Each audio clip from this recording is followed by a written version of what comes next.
Hey guys, is Neeraj and watching Qutrix 2.0। स्वागत है सभी का आज के सेशन में। यूटेड बेसिक मैथ्स की हम लोग प्रिपरेशन कर रहे हैं और आज जो है वो है डे 6 यानी छठा दिन है उसका आज।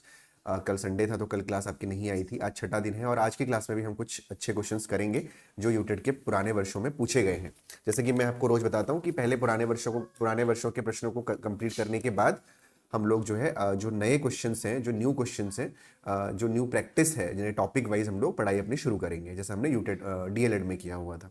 ठीक है, तो इस बार यूटेट का स्कोर हमें बढ़ाना है। आपके लिए हम लोग प्रैक्टिस सीरीज भी यूटेट की बना रहे हैं जिससे कि आपका आने वाले एग्जाम में स्कोर बेहतरीन हो सके। ठीक है, तो चलिए शुरू करते हैं आज की क्लास आज के पहले क्वेश्चन के साथ। तो जो आज का हमारा पहला क्वेश्चन है वो है एक व्यक्ति के वेतन में 10% की कमी आ जाती है। अगले माह उसी वेतन को पाने के लिए कितने प्रतिशत वेतन वृद्धि करनी पड़ेगी?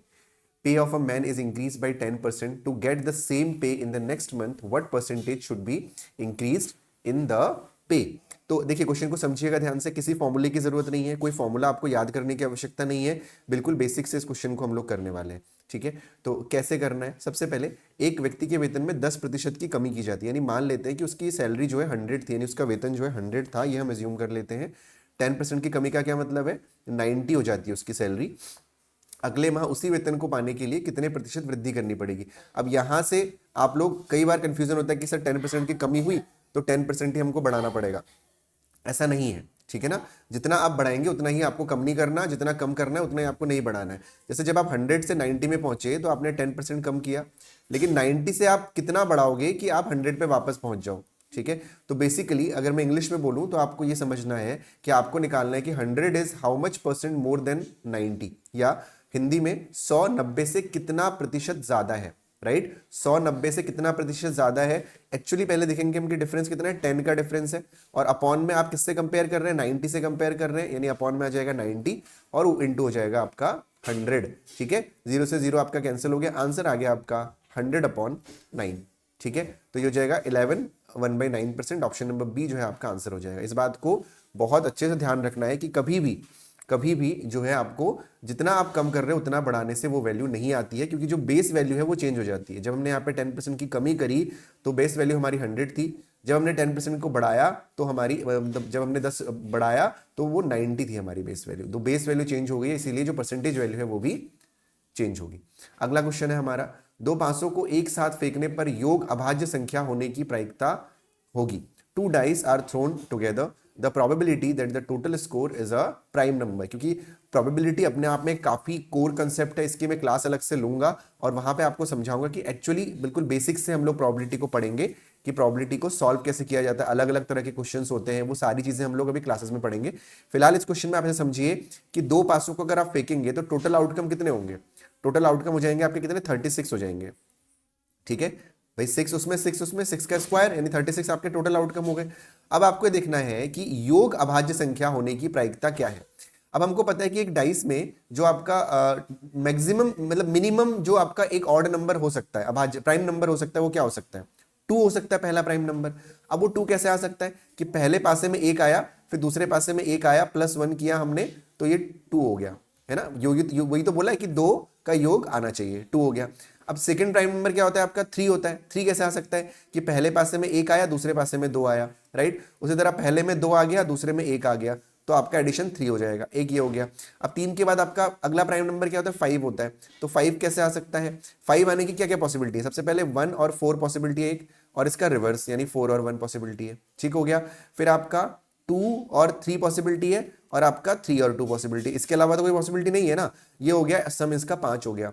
फिर 6 आपका भाज्य नहीं है, 7 आपका भाज्य है ना, प्राइम नंबर है। तो 7 अगर प्राइम नंबर है तो 7 कैसे कैसे आ सकता है? 1 और 6 पहला, फिर आपका 6 और 1 इसका रिवर्स, फिर 2 और 5, फिर 5 और 2 आ सकता है, फिर उसके बाद 3 और 4 आ सकता है, और फिर आपका 4 और 3 आ सकता है। राइट, और फिर आपका 5 और 2 भी आ सकता है। 5 और 2 आ चुका है, देखो इसके बाद कुछ नहीं होगा। तो 7 वाले कितने होगा? 1 2 3 4 5 6 7। उसके बाद प्राइम नंबर क्या होता है? 9 होता है आपका। ठीक, 9 में क्या क्या हो सकता है? 1 और नहीं, प्राइम नंबर बोला है, सॉरी प्राइम नंबर बोला है, वो नहीं बोला है। 9 नहीं होगा, 7 के बाद 8 9 10 11 हो जाएगा, 11 हो जाएगा। तो 11 कैसे हो सकता है? 1 अब देखो यहाँ पे आपको ये देखना है कि 1 और 10 मत लिख देना यहाँ पे, क्योंकि पासे में मैक्सिमम 6 ही आ सकता है। तो अगर पासे में यहाँ पे 6 आ सकता है तो इस वाले में 5 आया होगा, यानी 5 और 6 11 आ सकता है। फिर इसका रिवर्स 6 और 5 11 आ सकता है। और कोई पॉसिबिलिटी है? और कोई पॉसिबिलिटी है ही नहीं हमारे पास। ठीक है, तो ये आपका 11 आ गया। ठीक, तो अब जरा इनको काउंट करते हैं कितने हो रहे हैं। 1 2 3 4 5 6 7 8 9 10 11 12 13 14 15, यानी ऐसे टोटल 15 हमारे पास पॉसिबिलिटीज होंगी जिससे हमारा योग जो है एक अभाज्य संख्या, एक प्राइम नंबर आ सके। ठीक है, तो इसका क्या मतलब है, 15/36 टोटल आउटकम। इसको आप अगर 3 से कट करेंगे, 3 5 जा 15 हो जाएगा, और 3 1 जा 3 3 2 जा, तो 5/12 ऑप्शन नंबर बी जो है आपका यहाँ पे बिल्कुल राइट आंसर होगा। ठीक है, द नेक्स्ट क्वेश्चन इज, समझ में आ गया होगा, उम्मीद करता हूं। अगला क्वेश्चन देखिए, ऐसे क्वेश्चन भी आपके एग्जाम में जनरली पूछे जाते हैं। यदि एक संख्या को 13 से भाग दिया जाए तो शेषफल 1 रहता है, तथा भागफल को 5 से भाग देने पर शेषफल 3 आता है। यदि संख्या को 65 से विभाजित किया जाए तो शेषफल क्या होगा? If a number is divided by 13 the remainder is 1 and on dividing question by 5 the remainder is 3। If number is divided by 65 the remainder will be. ठीक है, अब देखिए इस क्वेश्चन में आपको बहुत ट्रिक्स बताई होंगी, किसी ने आपने देखा होगा कहीं पे कोई ट्रिक, बट कोई ट्रिक नहीं लगानी, बिल्कुल बेसिक से इस क्वेश्चन को करो। क्योंकि जो एचसीएफ एलसीएम वाले क्वेश्चन होते हैं, जो नॉर्मल मैथ्स वाले क्वेश्चन होते हैं, बेसिक ये वाली जो बेसिक मैथ्स होती है, रिमाइंडर वाले जो क्वेश्चन होते हैं, ये बहुत अलग अलग टाइप के क्वेश्चन होते हैं, इसमें अलग अलग ट्रिक्स होती हैं। तो अगर आप अलग अलग ट्रिक याद रखोगे तो आपको डेफिनेटली परेशानी हो जाएगी।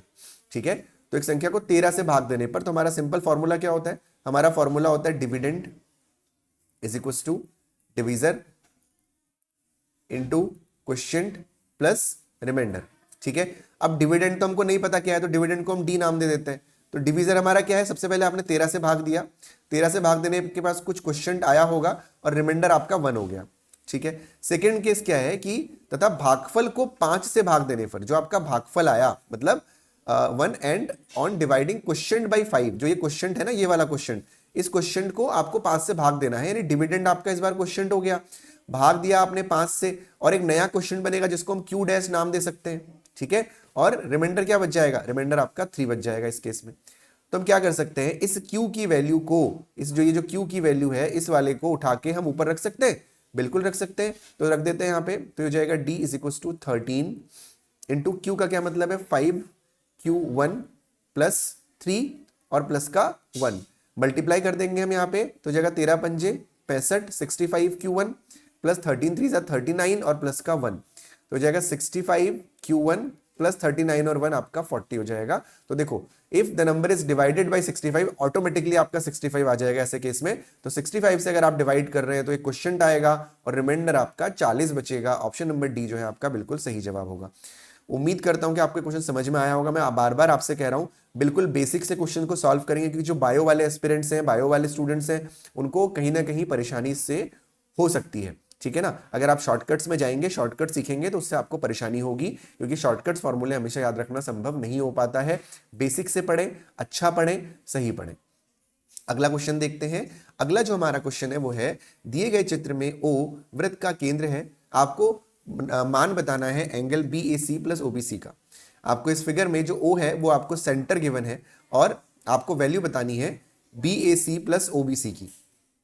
ठीक है, बी ए सी प्लस ओबीसी की आपको वैल्यू बतानी है। ठीक हो गया, तो अब हम क्या करेंगे, देखिए सबसे पहले हमें पता है कि जो ओ है ना हमारा, ये हमारा सेंटर है। अगर ये ओ सर्किल का सेंटर है तो इसका मतलब ये वाली जो वैल्यू है और जो ये वाली वैल्यू है ये सेम होगी, त्रिज्या हो जाएगी सर्किल की, है ना, ये और ये सेम हो जाएगा, यानी ये आपका त्रिज्या यानी रेडियस हो जाएगी।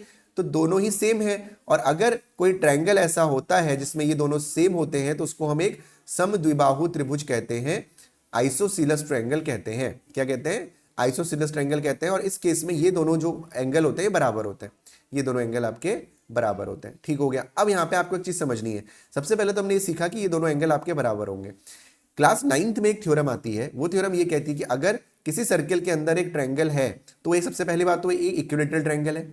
अगर ये इक्विलेटरल ट्रायंगल है तो मतलब ये आपका 60 होगा। और अगर हम लोग उसके दो एंगल से, दो जो आपके वर्टेक्स है वहां से सेंटर पे दो लाइन खींचते हैं तो जो ये वाला एंगल होता है वो इसका डबल होता है। ये क्लास 9th की थ्योरम होती है।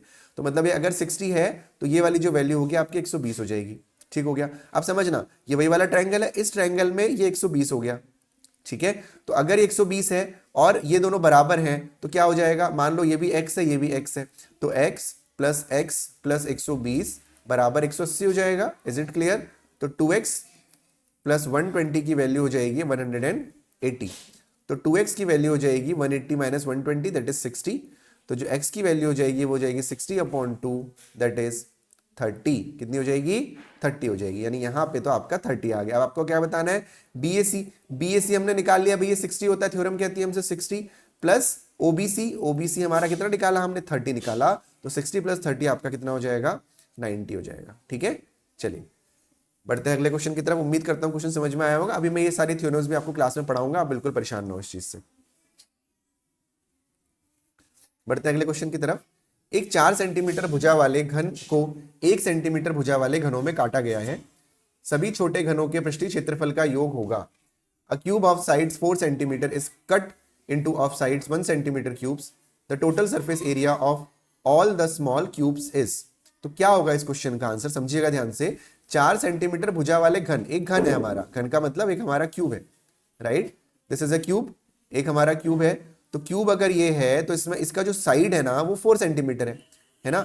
अब क्या करना है? 1 सेंटीमीटर भुजा वाले घनों में काटा गया, इसको छोटे छोटे घनों में कट करना है हमने, है ना, छोटे छोटे घनों में कट करना है। तो सभी छोटे घनों के पृष्ठीय क्षेत्रफल का योग क्या होगा, ये आपसे पूछा गया है, ठीक है ना। तो अब समझना इस चीज को ध्यान से। तो सबसे पहले हमने 1-1 सेंटीमीटर भुजा वाले में कट कर दिया। दोनों का जो आयतन होगा वो बराबर होगा। भाई हमारे पास एक 4 सेंटीमीटर वाला है और एक 1-1 सेंटीमीटर वाले बहुत सारे हैं, दोनों का जो वॉल्यूम होगा वो बराबर होगा। तो दोनों का वॉल्यूम को इक्वल कर देते हैं। तो ये हो जाएगा 4 का क्यूब वॉल्यूम, और ये हो जाएगा 1 का क्यूब इंटू एक्स, मान लेते हैं कि एक्स है आपका। तो ये हो जाएगा 4 का क्यूब यानी 64 यानी इज इक्वल टू एक्स, यानी एक्स की वैल्यू हो जाएगी आपका 64। यानी जो नंबर ऑफ छोटे छोटे क्यूब्स है 1-1 सेंटीमीटर वाले वो कितने हैं? 64 क्यूब्स हैं टोटल, है ना। कितने हैं? 64 क्यूब है टोटल। नंबर ऑफ क्यूब तो हमने निकाल लिए। सभी छोटे घनों के पृष्ठीय क्षेत्रफल का योग क्या होगा आपसे बोला गया है। तो एक बात बताइए, एक घन का निकाल लो और उसको इंटू 64 कर लो, सिंपल सी बात है। अब एक घन का क्यूब कितना होगा भाई? छोटे घनों का पृष्ठीय क्षेत्रफल यानी कि सरफेस एरिया। तो सरफेस एरिया का फॉर्मूला होता है 6a² यानी 6 इंटू 1 इंटू 1। तो ये कितना हो जाएगा? ये आपका हो जाएगा 6 सेंटीमीटर स्क्वायर, ठीक है। ये क्या हो गया? एक क्यूब का पृष्ठीय क्षेत्रफल हो गया। टोटल क्यूब कितने हैं? 64 हैं। तो 64 इंटू 6 हो जाएगा आपका 6 4 जा 24 कैरी 2 6 6 जा 36 और 2 38 यानी 384 centimetre square is the right answer, option number C. उम्मीद करता हूं ये क्वेश्चन भी आपको समझ में आया होगा। अगले क्वेश्चन की तरफ हम लोग बढ़ेंगे। अगला क्वेश्चन है हमारा, 10 सेंटीमीटर त्रिज्या के वृत्त के अंतर्गत एक समकोण त्रिभुज बनाया गया है। यदि वृत्त का व्यास त्रिभुज की एक भुजा है तथा त्रिभुज का परिमाप 48 सेंटीमीटर है तो त्रिभुज की अन्य दो भुजाएं हैं। Right angle triangle is drawn inside the circle of 10 centimetre radius if the diameter of the circle is one side of the triangle and perimeter of the triangle is 48 centimeter, then the other two sides of the triangle are, ठीक है। तो आप सबसे पहले क्या बोला कि 10 centimetre त्रिज्या वाला वृत्त है, ये आपका सर्किल हो गया। इसका जो रेडियस है वो कितना है? 10 सेंटीमीटर है, ठीक हो गया। यदि वृत्त का जो व्यास है वो त्रिभुज की एक भुजा है, व्यास का क्या मतलब होता है? डायमीटर, यानी ये आपका डायमीटर हो गया, त्रिज्या का डबल, ये एक साइड हो गई, ठीक हो गया। तो यानी आप ऐसे बना सकते हो, कोई दिक्कत नहीं है, इधर बना दो इधर बना दो, ये एक साइड हो गई आपकी। और समकोण त्रिभुज बोला गया, अगर समकोण है तो ये आपका 90 हो जाएगा, ये आपका 10 और 10 20 हो जाएगा, ठीक है। अब आपको बताना है कि जो परिमाप है ना वो 48 है, यानी इन सबका जो एडिशन है वो 48 है। अब एक बात समझना, क्योंकि हमारे पास ये वाली साइड हमें दी हुई है 20 और एक राइट एंगल ट्रायंगल है। अगर ये एक राइट एंगल ट्रायंगल है तो इसका मतलब इसमें पाइथागोरस थ्योरम लगेगी, यानी कि जो टोटल पेरीमीटर है 48, यानी ये दोनों जो होगा पाइथागोरस थ्योरम से क्या कहती है?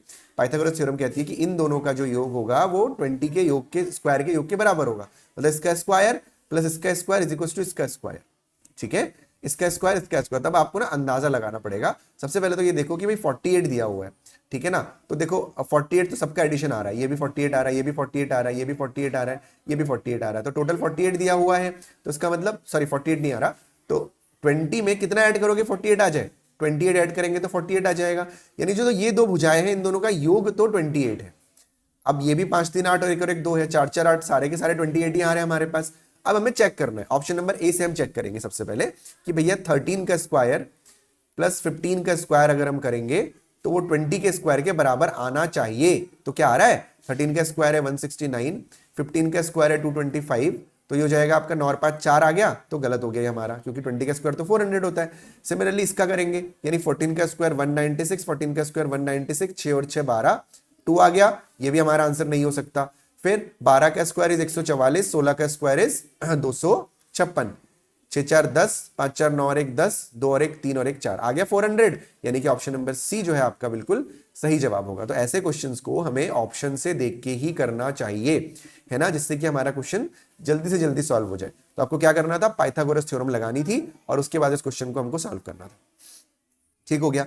बढ़ते हैं आज के अगले क्वेश्चन की तरफ। अगला क्वेश्चन हमें दे रखा है a plus b ratio b plus c ratio c plus a is equal to 6 ratio 7 ratio 8। तो ठीक है, तो a plus B plus c की वैल्यू 14 है, तो c की वैल्यू क्या होगी आपसे पूछा गया है। ठीक है, सबसे पहले हमको क्या दिया हुआ है, सबसे पहले हमको दिया हुआ है, आप एक काम करो, a प्लस बी की वैल्यू को आप मान लो 6x, क्योंकि रेशियो है, तो b प्लस सी की वैल्यू को मान लो आप 7x, c प्लस a की वैल्यू को आप मान लो 8x। अब इनको जोड़ दीजिए, तो ये हो जाएगा a plus B plus B plus C plus A, हमने लेफ्ट हैंड साइड को जोड़ दिया, is equal to right hand side पे जोड़ देंगे, तो 6 और 7, 6 6 12 और 1 13, 13 और 8 आपका हो गया 21, यानी 21x हो गया आपका ये। ठीक हो गया।